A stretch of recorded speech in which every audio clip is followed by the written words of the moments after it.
Welcome to Micro Teaching, and we're looking at the Weimar Republic, and we're looking at something a bit more cheerful than we've been used to when looking at this Germany topic, because we're looking at the golden years of the Weimar Republic, which took place between 1924 and 1929. Remember, as we go through all the cultural changes that took place in Germany during this period, we have to remember that all of this was based on a wave of American money. And though that money was a loan, which meant should the Dawes Plan be removed for any reason, Germany would collapse back into the poverty we'd seen after World War I. In short, because of the Dawes Plan, Germans had money to spend for the first time since the end of World War I. And they started to spend their money on cultural activities. The first of these is new types of painting. During the golden years of the Weimar Republic, we have a new movement of painting known as New Objectivity. Now, this was pioneered by artists such as Otto Dix and George Gross. Now, what they did was try to show life as it really was, which was a change from the idealised views that artists before this period had been painting about. You can Google image search either of these artists to see examples of their work. Secondly, we have a massive expansion in cinema. The most famous director at this time is called Fritz Lang, and the most famous film star, who you might have heard of, is called Marlene Dietrich. She was famous for being sexy, seductive, and mysterious, certainly qualities that would not have been valued before this golden era. The most exciting of all the changes that take place in Germany in this period is cabaret and nightlife. Cabaret is a show. You go, you sit at a table with a drink, and you watch different acts who come to entertain you. The kind of acts they were watching were strongly influenced by American music. So we see jazz appearing for the first time.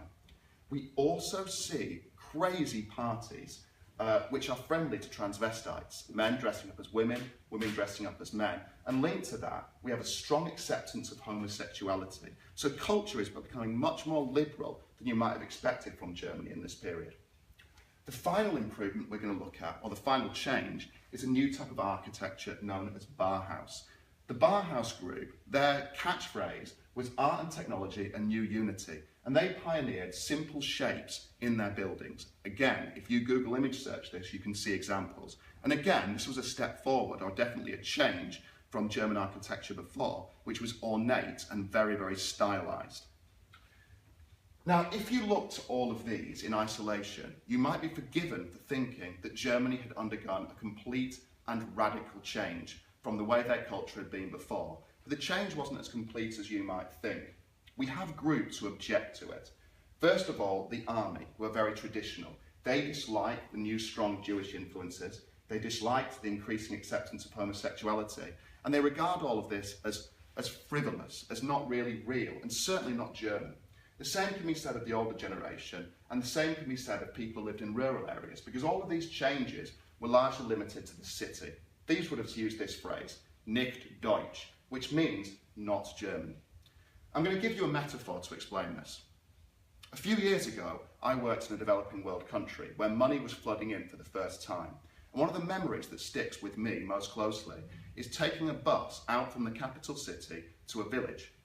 On that bus were a group of well-dressed young ladies who came from the capital city. They were wearing makeup, they were wearing high heels, and they had piercings.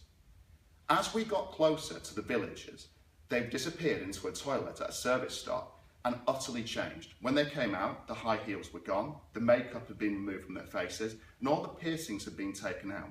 Now, this was because they were going back to their homes, where the culture of Addis Ababa, the capital of Ethiopia where I was living, which was growing, which was changing, just like Weimar Germany, was not accepted by their parents or their grandparents. So they knew that if they turned up dressed for the city, they would receive a condemnation from those communities.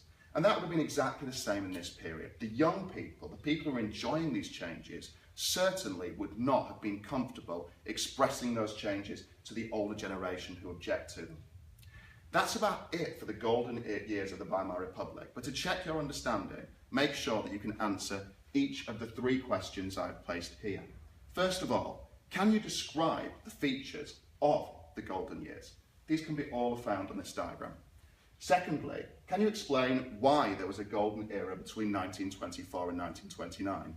For this, you might want to refer to one of my previous videos, but remember, all of this was based on loans. If that money was pulled away, all of these changes were likely to be reversed. And thirdly, why did some groups object to the cultural changes that we've been discussing today?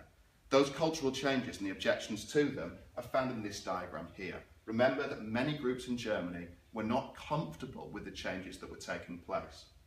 Thank you for listening. More videos to follow. I'll leave the diagram up for a few seconds so that you can review these questions and the answers to them. Thank you very much.